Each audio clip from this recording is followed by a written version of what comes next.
Kailan ba nagsimula yung atake nila? Alalahanin nyo.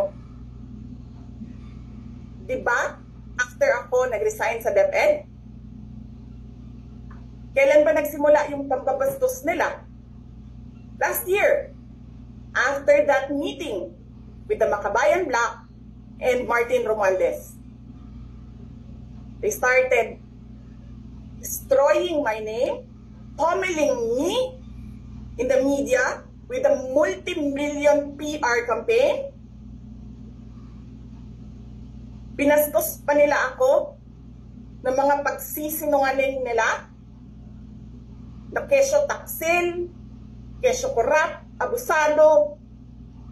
Putang ina ninyo.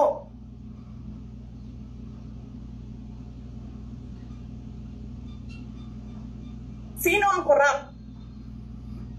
Yung mga congressman na yan na nag-hearing, anong sinasabi nila?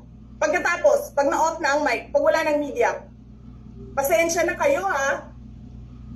Kailangan kasi namin ng pera. Mag-eleksyon na kasi. Pakisabi kay Sara ha. Hindi ko naman gusto itong ginagawa ko eh. Eh putang ina, hindi mo pala gusto ginagawa mo eh. Bakit mo sinisira pangalan ko? Joel Chua.